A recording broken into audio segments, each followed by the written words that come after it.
The moment I realized my fairy tale wedding wasn't going to be so perfect after all.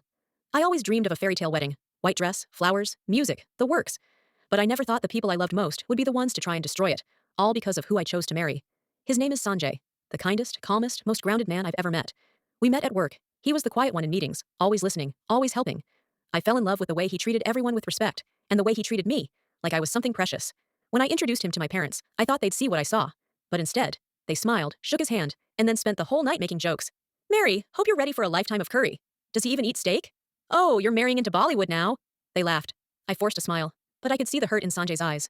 He didn't say anything. He just squeezed my hand under the table and whispered, "It's okay." But it wasn't okay, not even close.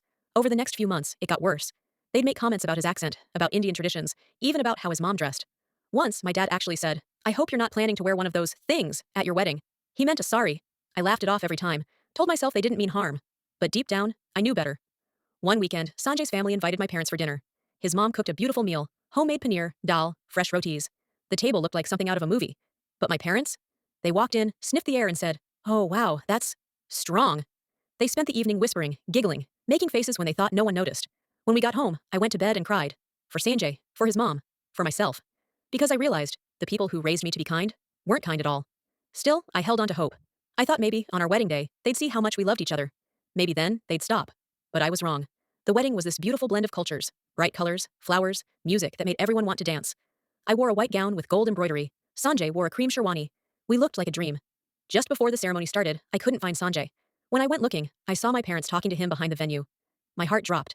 I hid behind a pillar and listened. My dad said, "You don't belong in her world. Let her go before you ruin her life." And my mom added, "You'll never fit in, Sanjay. She's too good for this, I swear." In that moment, something inside me broke. Sanjay didn't argue. He just said softly, "I love your daughter." I'd never hurt her, but I'd heard enough. I stepped out shaking, tears in my eyes. "What did you just say to him?" I asked. My mom froze. "Mary, honey, we're just looking out for you." "No," I said. "You're looking out for your pride. You've disrespected him for the last time." The music had stopped. Guests were staring. My dad tried to talk over me. "Sweetheart, don't make a scene." I laughed bitterly. "A scene? You tried to ruin my wedding."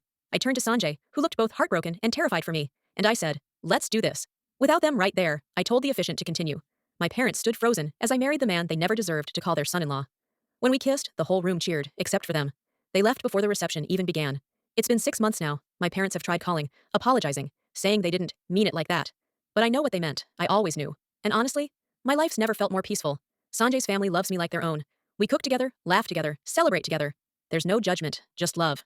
Sometimes people say blood is thicker than water, but that's not true. Respect is thicker, kindness is thicker, and love, real love, doesn't need anyone's approval. It just needs two people who choose each other every single day.